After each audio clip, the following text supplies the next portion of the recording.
Hello and welcome to 3 Minute Game Pass. I'm Nathan, and guys, I have a sad story to start this one off. I had a Vagabond dual-wield Greatsword build video all lined up and scripted, and then Fextralife released a video on it, and it's so good! It's so good! How dare they do this to me? So being the petty person I am, I decided to retaliate. Oh, you can dual-wield Greatswords, huh? But what if I told you I could get you dual-wielding Colossal Swords and in under an hour from the start of the game? That sounds unbelievable, doesn't it? Yeah, what are you gonna say to that, Fextralife? Yeah, but seriously, their video is really good and all of their guides are fantastic, so if you are looking for Elden Ring content, you should definitely check them out. They also don't meme as hard as I do when it comes to making dumb crap. But you didn't come here for that. You came here because what matters now is bigger is better, and we are gonna go bigger. So here's my peak performance guide for Vagabond. Dual wield Colossal Great Swords in under an hour, and get OP as hell in the process. First things first, you're going to need to pick Vagabond. Yeah, you could pick Hero because they have a higher strength start, but we actually are going to need the extra dex Vagabond starts with. You will see why momentarily. For the gift, you always take C because you are going to need as many health potions as humanly possible because our swords are going to be so girthy and heavy you don't get to wear pants most of the time. I know, they're not going to let you in a McDonald's anytime soon. Once you're in the game, you're going to need you the basic game start stuff. You can get the torrent, talk to the waifu, big hat waifu, summons, yada yada yada. If you need a guide on this, it's in the astrologer's guide. If you do happen to gain enough XP over this period to level up, put 2 and exactly 2 points into dex. I will explain why in a minute. Okay, after this, we are going to need to get swole because Colossal Swords take absurd strength to wield. In order to do that, we are going to do my 50k souls cheat, which is hopefully still in the game by the time this video comes out. Check the description. We're going to follow that video almost exactly, but with one minor sidetrack. So I suggest watching that video as I'm going to give you the brief version here. The first thing you're going to need to do is head down to the southern beach and grab the KFC, the gold pickled chicken foot. That will give us more XP for our exploit. Secondly, you're going to go north into this cave to get the Uchi Katana, and this is why we need 2 dex. You are going to need 11 strength and 15 dex to wield it. We need this weapon because it has bleed. Again, check the guide. Don't level up any more than you have to after that, though. After getting the katana, we are heading east into Florida Poison Swamp again, and here's where we're going to sidetrack slightly. From this first grace you find, you're going to then head up following this road until you get to the wagon with these 3 absolutely horrific dog creatures. Seriously, these things legitimately scare me. Why are these in the game? This is not even making a joke. These things really make me uncomfortable.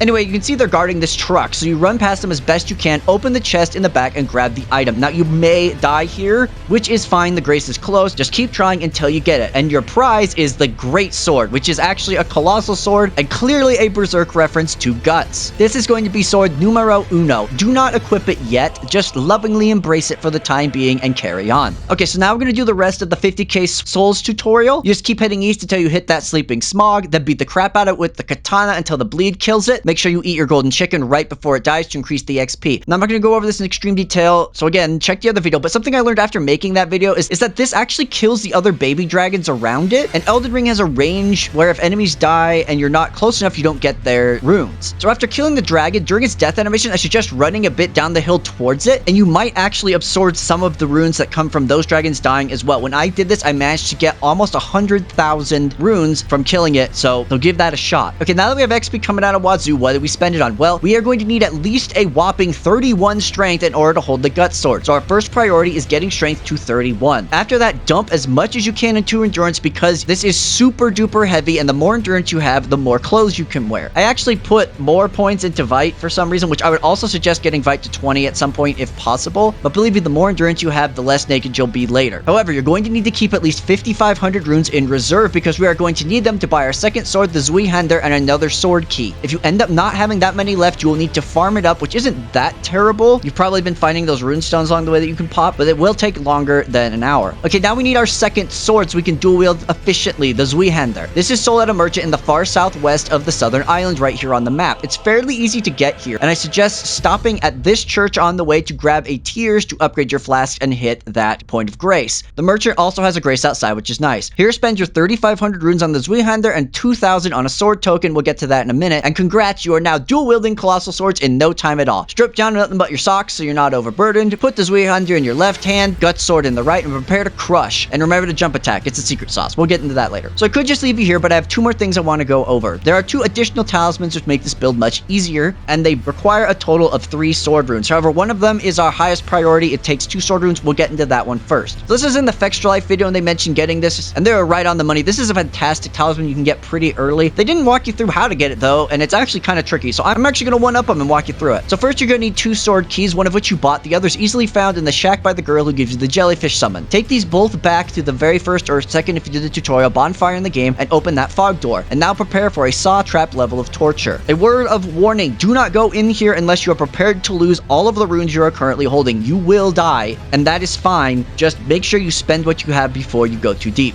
So you're going to first need to run through the poison as fast as possible. In this next area, there's a big weird car thing that will kill you instantly if it so much as grazes you. So when it's safe, run between the hidey holes on this side. The first hidey hole is safe. The second hidey hole has an enemy. The third hidey hole has an enemy and an enemy across from it. You're going to want to run across to that archer enemy who's taking pot shots at you and get your revenge. And then you can drop down to the lower floor from here to save time. Then just keep running until you are further down. Once you get to the area that has a really skinny pathway down, that is a trap. You're not going down there. Instead, you're going to drop off this ledge and you will survive as long as you don't run too far and land on the area below. You will immediately be assaulted by 2 of these awful gremlins, which are in every video I make. Kill them with Greatsword with extreme prejudice. They hit very hard. After that, don't go all the way down the stairs. There's a fire trap down here waiting to kill you. So instead, inch down and trigger it, run back, wait for it to turn off, then sprint into the hidey hole on the right. Be warned, there's another gremlin here that you're going to need to kill. Then you run up to the trap and kill it. Now you can head off to the side here. There are 2 gremlins there as well as an item. If you are feeling cautious though, you can just avoid it. The item isn't necessarily worth picking up. After that, you're going to head up through here, and on the far end you can see the amulet. But the boss from the very beginning of the game, you know, the one that killed you, there are 2 of them in this room and they are going to ruin your life. So you need to run as fast as you can across the bridge and grab the item.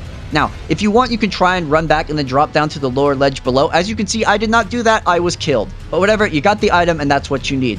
You're going to want this thing because it increases your health, endurance, and weight limit, which is all things you really, really need. The second item you want to get is the Ninja Turtle Talisman, which increases stamina regen. This is hidden in a cave where the Ninja Turtles live. It's full of turtles, which is near a mini-boss that actually gives you what I think is the best summon in the game. You'll need another sword key to open it up, so save up 2k runes and buy it. This talisman is also extremely important because we burn through stamina like a crazy person, and you will need all the stamina regen you can possibly get. You will, however, need to beat the first boss in the main castle to get a second talisman slot. Alright, so we have all of our stuff and we're looking swole AF. How do we play this character? Well, L1 will swing both swords at once in power stance, which the first hit is an overhead and the second is a sweep. However, you can also do jumping attacks, which are highly recommended as you already break a ton of poise already, and jumping just amplifies this to the extreme. The important thing to note is you are going to always be fat rolling. Even if you take all your gear off, you are going to be fat rolling. There's no way to wield these 2 swords and roll quickly. So you're going to focus on either tanking damage to get as many health pots as possible, as well as a lot of Vite, or just locking enemies out of attacking via hitting them with your massive chunks of iron. Additionally, you eat so much stamina, so it's a good trick to get some big hits in on the bosses, retreat, and hit again. You will break their poise several times, leading to a ton of free hits. You can watch me melt these guys. For smaller enemies, you're basically either going to stun lock them or kill them outright with your obscene damage. When it comes to armor, you are a pants optional man or lady, because you're going to have to min-max your armor to not go overweight. The more endurance you have, the better stuff you can wear. I would suggest grabbing the Traveler set early on, as it's light and has okay stats, then mix and match for optimal defense. You can find that by the Meteor Staff, which again, that's in the Astrologer's Guide. There's one final upgrade that I'm not going to spoil, but it's awesome. In this southernmost castle here is a dungeon, and the boss at the end drops probably the coolest Colossal Greatsword in the game. Again, no spoilers, but you absolutely want this on your main hand and the Gut Sword on your left hand if you're going to achieve peak performance. And we did it! We are wielding 2 Colossal Swords in under an hour and look rad as hell. You do play extremely slowly, but you are obscenely strong and are basically going to stun lock everything out of the game. Now, I'm not actually going to say this is like a beginner's build, because it is actually kind of difficult to not just get the crap kicked out of you if you miss. However, if you can learn to land hits with this, everything will be stun locked and you are just going to wreck the entire game. But that's all I have for you today. Thank you so much for watching. Again, I'm going to say this every video. This is actually an Xbox Game Pass review channel. However, I'm going to keep doing Elden Ring stuff as I keep playing through the game. I have a couple more builds coming up, including a magic sword knight based around Prisoner, as well as some potential other videos, including a great farming spot. So look for those in the future. But regardless, thank you so much for watching. We are still a small channel, so a like and a comment helps. Please watch the other Elden Ring videos as well. They will help you out a lot. And have a fantastic day and enjoy Elden Ring.